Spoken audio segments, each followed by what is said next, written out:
Let's turn your rejection into motivation. Chapter 8: Turning Rejection into Motivation. The eighth secret of the no rejection process. When the going gets tough, the tough get going. Frank Leahy. In the first few pages of this chapter, John, the author, shares his experiences how he received a bunch of rejection letters from various publishers, and how no publisher had told him anything different in their expecting a different result. In the process, his journey to find out the reality began by asking certain questions to himself and to the various publishers, until he found out what was missing. He was focusing only on the quality and the content of the book, but not its marketability. He worked upon its marketability and found out marvelous results. All this was possible because he did not take the refusals as personal rejections. Now here is what John has to say behind the scenes of a great idea. All new ideas that get implemented go through a process. First, they are usually flatly rejected. Then they are considered ridiculed. Eventually, they are accepted. Imagine constantly keeping in mind the order of how such ideas become reality. How could you not help but be motivated every time you were rejected? The stronger the rejection, the more motivated you would become. With that attitude, you will become flat out excited whenever anyone ridicules you or your idea. You will know you're probably getting closer to acceptance. Now I am always motivated by rejection. I know I am either onto a great idea or I am about to learn a valuable lesson. Maintain this attitude whenever you present an idea, and you will always come away with something positive, whether it's accepted or rejected. You are putting yourself in a winning situation. People will respect you more, and they are more likely to be open to any future ideas you may have. They may even try their best to help you improve on your ideas so that everyone gets the maximum benefit from them. Realize there's a possibility of rejection every time you do something new or different.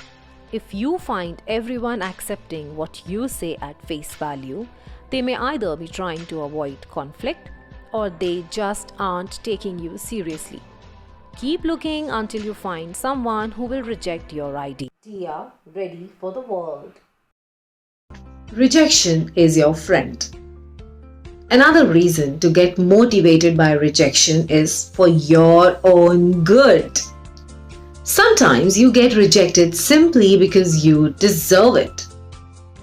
If everyone was open to or tolerant of all your ideas, you would have no rejection and no growth. How many times did you do or say something only to follow it up with questions like, "Why didn't somebody stop me?" I would venture to say that plenty of people were prepared to stop you along the way.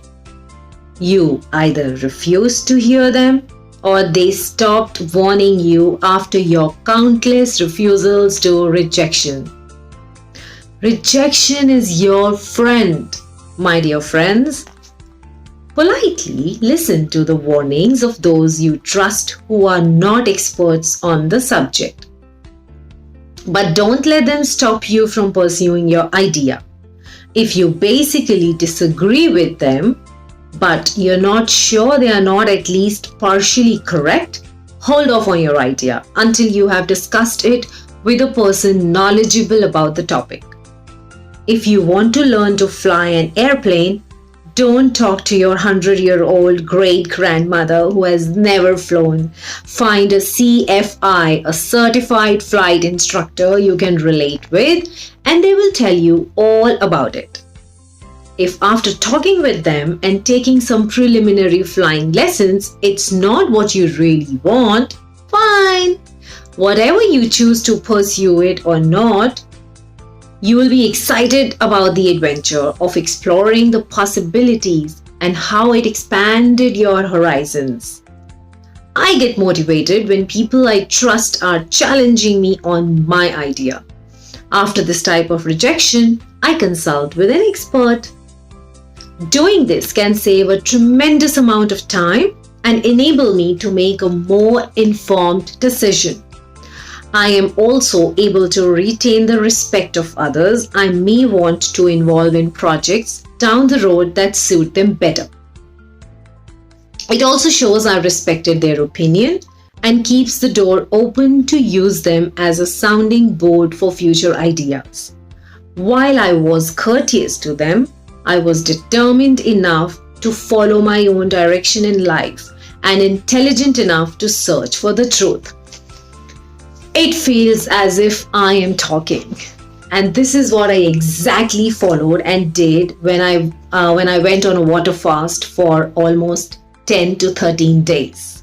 I listened to everyone. I loved and respected everyone for their opinions, and I followed the experts' advice and I went on a water fast. And I made lots and lots of discoveries. So who's stopping you?